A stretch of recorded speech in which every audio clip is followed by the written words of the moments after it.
Please welcome Atlantic contributor and Emerson Collective senior advisor, Evan Smith.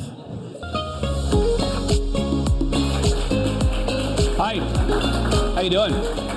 So you've made it to the end of day one, right? Isn't that great? Don't you love this festival? Isn't this amazing? Having a good time? Yeah. I want to just say a word on behalf of everybody at the Atlantic, the staff who has made this festival work so smoothly. They've done such an amazing job. Give them a big hand, please. So I am indeed Evan Smith, contributor at the Atlantic, senior advisor at Emerson Collective. I'm so excited to welcome you to this session, The Big Story, the Future of Major League Baseball. Baseball is famously America's pastime, but can it adapt to hold all of our shrinking attention spans and attract a new generation of fans? Today we're going to hear from executives at Major League Baseball to explore the league's recent innovations and the future of the sport. A little bit of housekeeping before we begin. Please silence your cell phones right now, but keep them handy. If you see something today or hear something today that captures your attention, we encourage you to share it with your social networks and use the hashtag TAF23, like the Atlantic Festival. And now please welcome Major League Baseball executives Raúl Ibañez and Morgan Sword.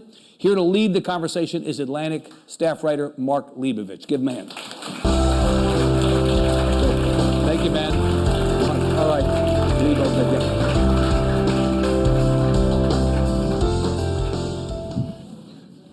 Hi, everyone.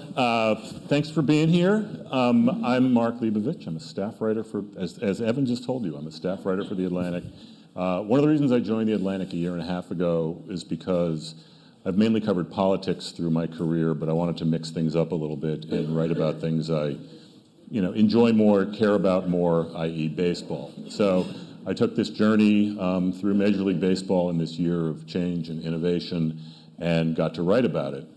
So in the spirit of me, having a story, a topic that I've enjoyed so much, I wanted to sort of make my first question, is Joe Biden too old to run for president?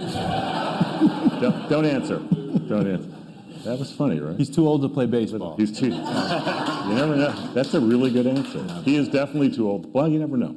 He's a Phillies fan, by the way. Big Phillies fan. He married, Jill Biden was a Phillies fan, and I think that was a condition of them getting married. So that's as much cross-pollination between politics and baseball as you're going to get here. Thank you for being here. It's a pleasure to have Morgan and Raúl, who I got to know in this journey, this safari through Major League Baseball. I should say right off that, Raúl played 17 years in Major League Baseball, mostly for the Mariners. I've seen him on TV. I watched him play.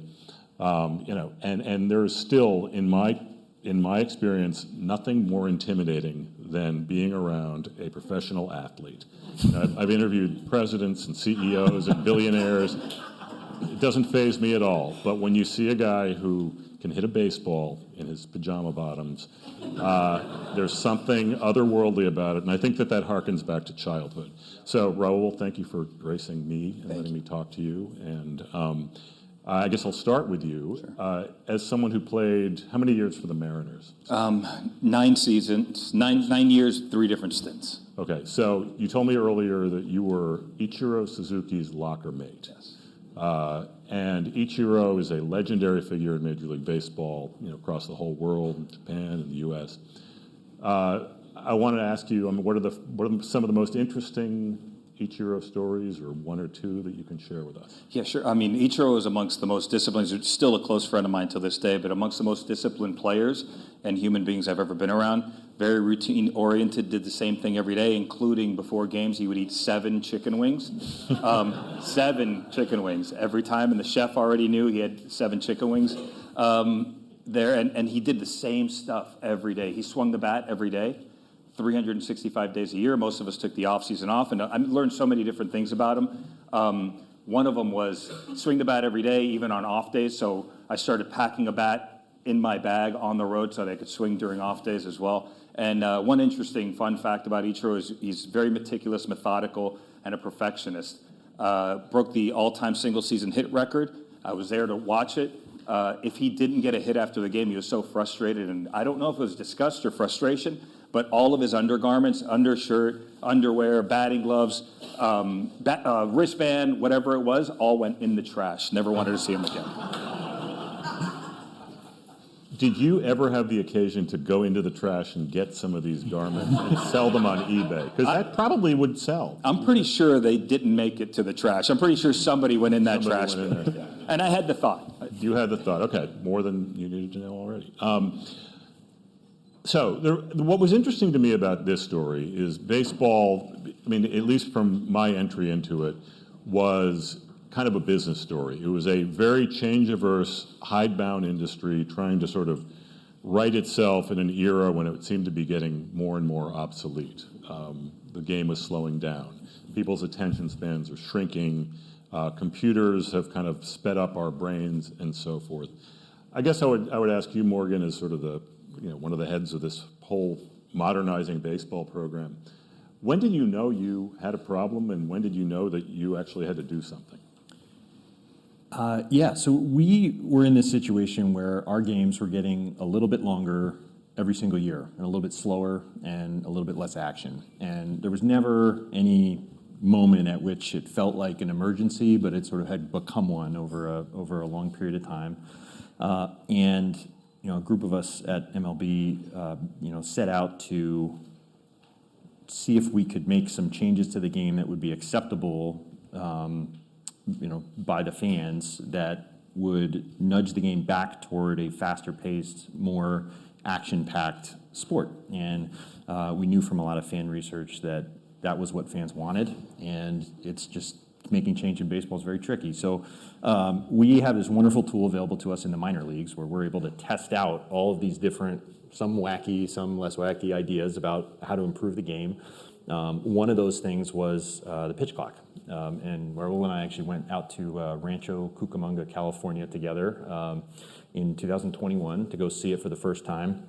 I was actually reading to Raúl a text he sent me from 2021 today that said, we should really use this thing in the big leagues. and it was immediately obvious to us that it just transformed the game. It brought it back to what the game looked like in the 70s and 80s, and allowed today's players, who are the best that have ever played baseball, to display their athleticism, to express joy on the field, and to keep the ball in play, which, and that's delivered, the game that we have this year, which, again, is, and almost immediately the fans have responded to it. Attendance is up significantly. I think we're having our biggest attendance increase in 30 years this year. Kids are more engaged in the game. And those of you who have watched or are baseball fans, I mean, it is striking. I mean, the first time you see what baseball looks like now. So again, it was definitely my favorite thing I've ever worked on in my career, and grateful that it's gone smoothly so far. Raúl, as someone who played the game, and you know the traditions and how change-averse and how routine-centric baseball players can be. What has surprised you about how this has gone? I think the seamless transition, that players are incredible about adapting and improvising and adjusting, but the transition has really been seamless, especially at the major league level. I found that to be not only positive, and the response from the players has been overwhelmingly positive, but I was a little bit surprised by how quickly the players were able to adapt and appreciate the actual clock. I've heard from many different players that have said this is going to prolong my career because I'm off my feet 30, 40 minutes. You start looking at the cumulative effect of 30, 40 minutes over a 162-game season, and it becomes pretty significant. I think it comes out to around 2 days. So 2 full days off, it's pretty substantial. I guess backing up a little bit, how many people in the crowd are baseball fans? And how many, that's good. I mean, I assume it sort of self-selects a little bit. We're here. But how many of you have sort of dropped off your interest over the years and maybe this year have come back a little bit? Okay, it's a pretty good sampling. I'm certainly in that target market. I mean, baseball has drifted away from me, and one of the joys of this story is that, the entire premise of the story formed perfectly around my recreation. But no, you could sort of see in real time the recapturing of my attention after years sort of drifting away. I guess anecdotally, I would ask you guys, how much despair did you hear among consumers of your sport in the years leading up to this? I think that it was never an emergency, which made it difficult to react So it was a aggressively drip, drip, to. drip. It was a drip thing, but you definitely, I think, slowly noticed that we were losing casual fans. We were losing fans who maybe didn't care about the outcome of a game. And you think about who watches a given World Series game, right? Obviously the fans of those two teams, but ideally you want everybody to kind of celebrate the sport of baseball for that week every year. And you're relying on something totally different when you don't care about the outcome. You're relying on that thing being entertaining and that thing keeping people's attention and making emotional connections with people. So I certainly felt it, in my private life, and I felt it this year in a positive way. I have young boys in my apartment who are falling in love with baseball, kind of as we speak, and it's amazing to watch. And I think there's no doubt that this pace and this length of game is much better suited for a 7-year-old, and that's crucial for the sport. What did you, Raúl, from a player standpoint, how did you experience this? I mean, did you hear from some of your former teammates or people you talked to around the league that this is a problem actually from the players' side too? I think that when you're playing the game, you're so hyper-focused on your day-to-day that you just play by whatever rules are given to you. Yeah. I think that narrative changed pretty significantly for me when you start interacting with guys that are on the field and they experience the pitch clock or the pitch time, or a guy would go down on rehab, then give you a call, or you have a conversation with them. And it gave me a lot of confidence to know the direction that we were moving the game into with the pitch time or pitch clock, is that when guys would go on rehab assignment, or former teammates of mine that are now in front office positions or roving positions where they're watching a bunch of minor league games and they're calling you, or people in the scouting community that you played with are calling you saying, you absolutely have to bring this to the major leagues, because it's really a game changer from a fan perspective, but also the people that are playing the game and observing it daily. What did you guys learn as people who have been in this organization that is Major League Baseball for so many years about the nature of change in an organization that is so tradition-bound? Yeah. I think we got kind of lucky with this in a way where, we were introducing a clock in baseball, which sounds wrong, but we were doing it to restore the way the game's been played for most of its history, right? We were intervening to correct for a change that had occurred organically, right? We weren't seeking to change the game from I think what it's always been. So, and in that respect, my dad and lots of traditionalist baseball fans have loved what they've seen this year because, again, it's 1970s and 80s baseball. But you're also making it more interesting to a generation of kids and young people who have never seen this version of baseball. And again, you're doing it, you're sort of showing this improved pace in action with athletes that are capable of things that prior generations, no offense, Raúl, could never have done, right? And we have a guy in the big leagues who hit 40 home runs and stole 70 bases this year, which, for those of you that follow baseball, is a truly unbelievable feat. Something that has never happened in the history of the sport. And anyway, I think that we really benefited from the curve that this took. Let me jump. Okay. Raise your hand if you know the name of the person who hit 40, but don't yell it out. Okay, so a third of you know who Ronald Acuna is, right? That he is the person who did this. Is it a problem that so few people in the audience, or relatively so few people, know the name of, one of the certainly front runners for MVP this year? And obviously, I assume 100% would know LeBron James, would know Aaron Rodgers, and so forth. I mean, what do you do about that? Yeah, I think part of what's unique about baseball structurally, right, is if you're a Atlanta Braves fan, we ask a lot of you, right? You have to watch 162 games that are 2.5 hours long, and it is very hard to pay attention to everything else that's going on in Major League Baseball if you're devoted to the Atlanta Braves, right? And I think naturally that leads to our stars at the Braves being less recognizable, in other places, and that's okay. But I think because the affection that Braves fans feel for Ronald Acuna is deep, and you're nodding vigorously. But I think the sport's better when he's recognized. He and the other stars of the game are recognizable faces, particularly in the postseason, which starts on Tuesday. So, we're trying to identify ways, and this is one of them, I think, to bring the athleticism that players like him have to life in a more real way to people. I mean, I think what he accomplished this year really has helped elevate him as an athlete, and had sold a lot of jerseys for sure.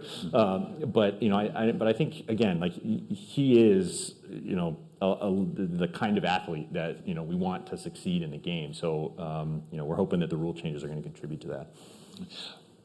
What? So you probably are a repository once people know what you do for a living for everyone's sort of complaint, suggestion, and so forth. I do have to ask, and I'm sure you've heard this a million times.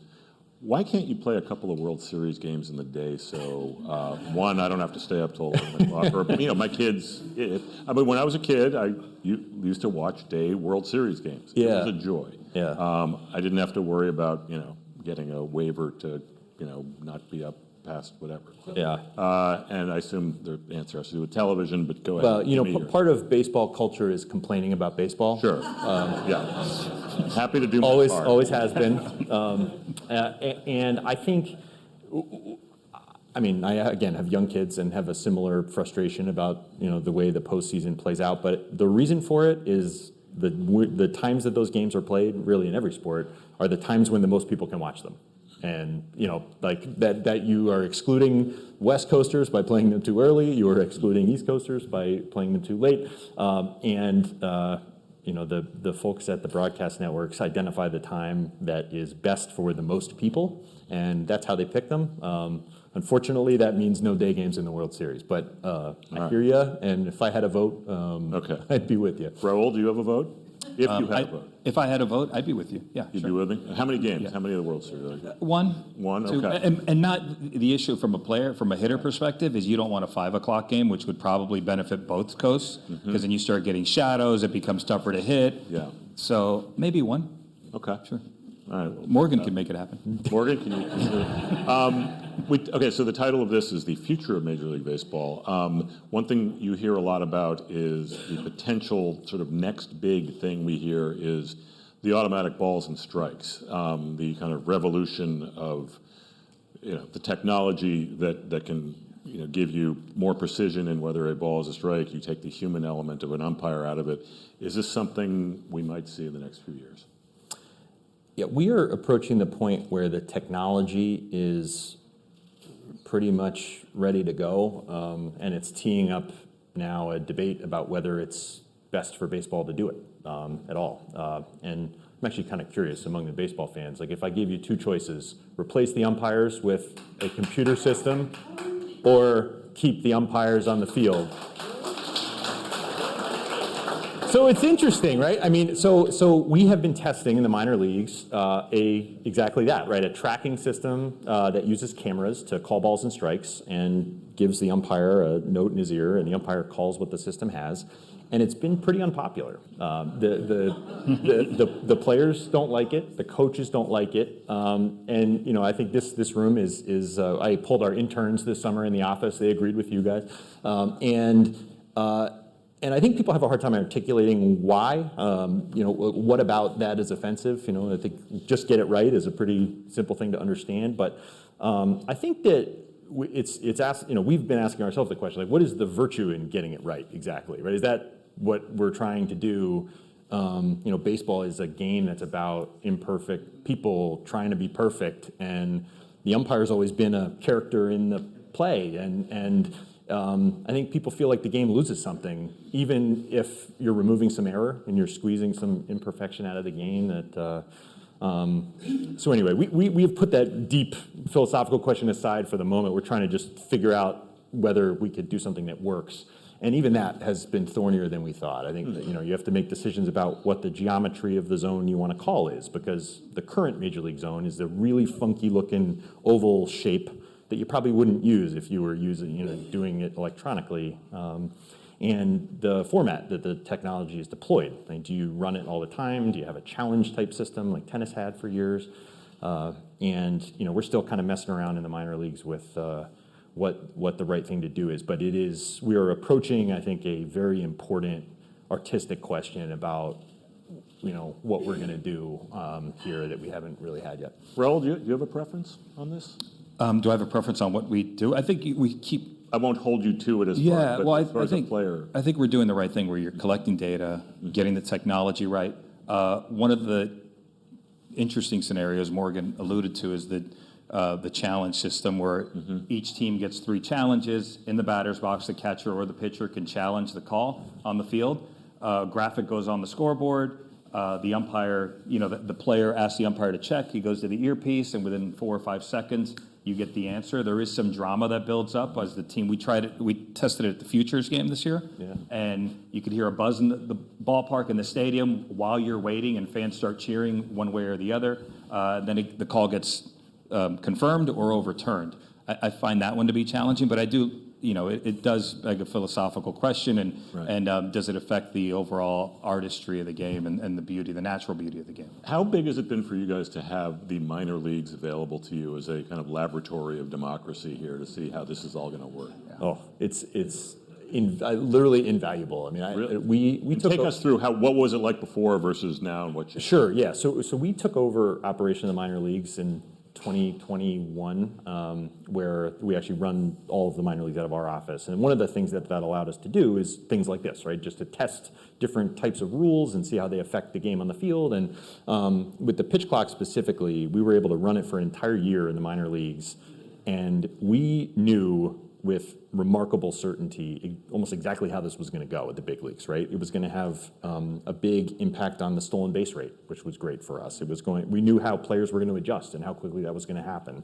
We knew what kind of game time decrease to expect. And it played out almost exactly at the major league level the way it did at the minor league level. And that helped, one, in knowing we were doing the right thing. But I think it also helped to bring all of the people that weren't in this day-to-day along with us, members of the media and the players and the fans, and just, I think, having us be confident about, this is good for the game, you're going to like this, and here's what's going to happen, I think really helped the reception of what was really a huge change to a sport that people are very sensitive about. So without the minor leagues, I don't think we could have accomplished this. It's interesting. Actually, one thing I learned in talking to you guys is, and I think we should tell people this, the strike zone that they show on TV, where it's like, oh, look, the ball fell within the strike zone, that is not actually the strike zone. It is distorting on TV. Set everyone straight about how they were being misled by the baseball that they're watching. Which so I would say it's meant more as an entertainment element than an officiating device. But the rule book strike zone is a 3-dimensional shape, the shape of home plate, stretching from, it's called the hollow of the batter's knee, his back knee up to a couple of baseballs above his belt. And what you see on television, obviously, is a 2-dimensional shape. So there are lots of pitches, as you can imagine, that pass through that prism that don't pass through that shape. So when you see an incorrect call on television, I urge you to just take a second and consider the possibility that the umpire may have actually called it correctly. But if we ever live in an ABS world, what is ABS? Automated ball strike. So if we start using the technology, one of the obvious things we're going to need to do is make sure we match up what we're showing to people on television with what we're calling on the field with what shows up on your app as you're following the game. And that's another thing we're going to have to deal with. Okay. Okay, just because it just popped into my mind, and I'm the moderator, I get to ask this. If Ichiro Suzuki got 500 at-bats next year at his current age, what would his numbers be? I have no idea what his numbers will be at his current age. I think he could still play on some level. The pitching's gotten better than ever. But if Ichiro Suzuki got 500 at-bats next year in his prime. No. Age 48, whatever he is going to be. I can answer in his prime. The outcome would be very similar to whatever he did in his prime. He'd still win batting titles and hit 350. Okay, 360. all right. Now, what about you at your current age? Could you, if you got 500 at bat? Nobody wants to see that one. Trust me. Nobody wants to see that. 0? 1? Really? I don't know. You would, okay. I'm always 2 for curious 500? about how much. I mean, I know the reflexes have to stay fine and everything. So this has been a massive, massive reform that you guys have undertaken this year, and you know, I got in at the ground and I sort of saw through the drama of this. I guess one thing I would ask you is, I mean, to what degree do you, I mean, it's obviously been successful. Do you feel like baseball is kind of out of the woods as far as, I mean, you feel like this is obviously a big accomplishment. How dynamic a process is this to keep baseball kind of ahead of the very, very fast-moving entertainment curve that you are all, you know, basically all competing with? Yeah, I would say this is probably the biggest year-over-year change to the way the sport looks that we will probably make in my lifetime. But the battle for people's attention is going to continue, and I think there's a lot of work we'd like to do on the way the game looks going forward. But one thing I've learned this year is people want to love baseball. Yeah. And I feel that a lot from people that they're with you, right? And they want to connect with baseball. They want to have it be a part of their lives, and that's super helpful to us, right? So if we can put on a game that allows people to connect with each other and with the sport and with its history and with their city, there's room for baseball to be as big as it's ever been. Yeah. No, I mean, I would agree. I mean, I think that, and that was an unexpected joy of researching this story, which is that I can't remember working on a story that I was rooting for, like, a successful outcome. I mean, usually I like controversy, I like friction, I like failure, much more interesting. But, as someone who could go along on the journey, I mean, it was a real fun thing to watch. And it was also fascinating from the perspective as someone who's interested in business and organization, sort of how you change, and that rapidly and that dramatically and so forth. I guess what I would ask you is, okay, so Morgan has a weird job. He's overseeing this thing, and one part of his job, I love this, is every morning he comes into work and he watches every pitch clock violation that happened in Major League Baseball the night before. Some intern or someone queues up all of the tapes, and it sounds like a really fun thing to do every morning, right? Watch every.